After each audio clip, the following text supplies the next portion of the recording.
We're at the Ector County Coliseum in Odessa, Texas, heart of oil country, the PBIOS 2025. This is PBIOS Live, brought to you by TD Williamson. I'm your host, Keith Stelter, trying to bring a little positive PR to the oil and gas industry, one interview at a time, one subject matter expert at a time. And I have a great guest with me today to talk about the PBIOS.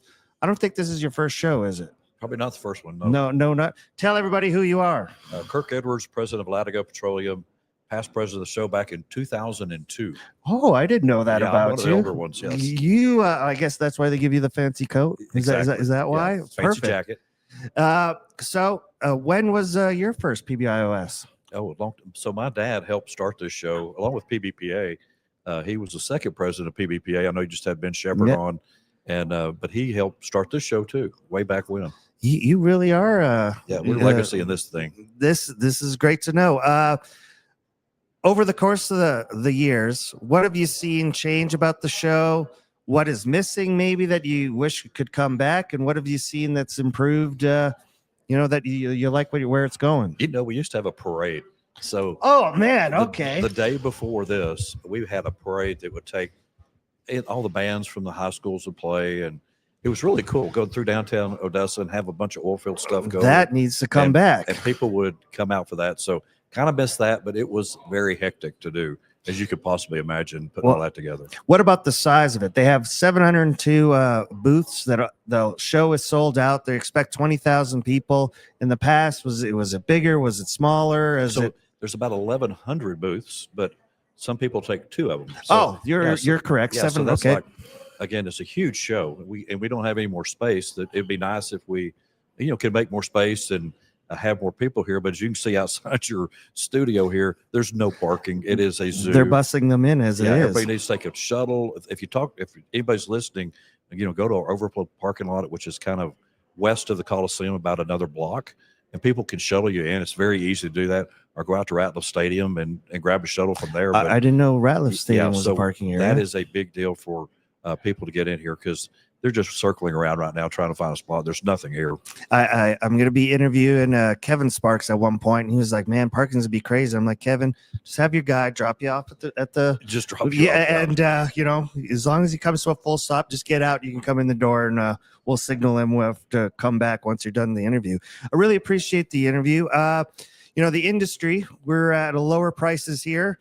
Should be good times with the administration, but where do we see things going? Is next year going to be strong? Are we going to finally come back? There's always ups and downs in the oil and gas industry. Are we hit bottom yet, in your opinion, or do we got lower to go? Again, it's up to President Trump. He's asking the Saudis to flood, which they're glad to do and making a lot of money doing it. But as you know, it's hurting our oil field pretty bad here in the Permian Basin. And I talked to Congressman Pfluger. We were outside your studio here this morning and told him it's not good. I mean, we've got a lot of friends getting laid off, and we need $75 oil is what we need. It's 57 yesterday. Yeah, I saw. We can't live with that. The drilling rigs are coming down. People are getting laid off, and that hurts us big time here in the Permian, and we need that back. I mean, we need $75 oil and get these rigs running again and get everybody back to humming where we were before, no doubt. It definitely does give time for, people free up now that they can check out and maybe take the meeting on that new technology that they may not have been able to in the past. Is this the time for innovation, or is it, or till oil prices come back? It's just, it's just stay alive. Yeah, it's definitely innovation city out here. AI, what happens with these drilling rig bits now going, 2-3 miles underneath the earth. It's fascinating to me how all this happens. And again, the people that may have been laid off come out here and talk to people about jobs, and these companies that are exhibiting right now, they're doing well, and talk to them and, come out here and try to find people that want to talk to you about continuing your work and doing some stuff too. So the oil show's got a lot of different things that can happen for it right now, which is good.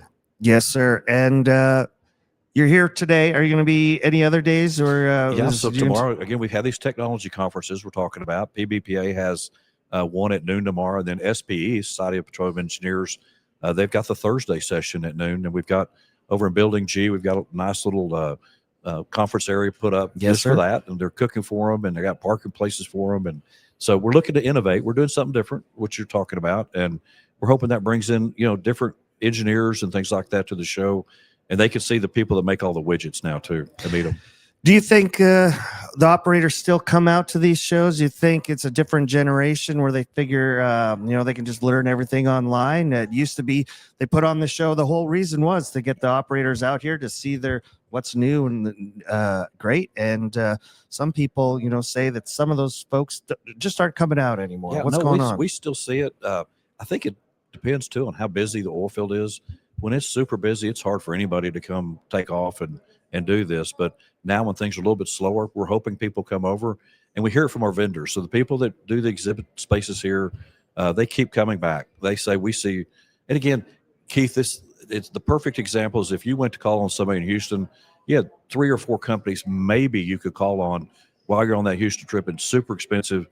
If you have your booth here, you could see 100 of your customers in a day, and that's 3 days in a row. So it is a lot of bang for the buck. And yes, again, it is. You don't have to fly to Houston and do all that either. That's why the show keeps selling out year after year. Exactly. Thank you, sir. Really appreciate it. Thanks for having us. We're at the PBIOS.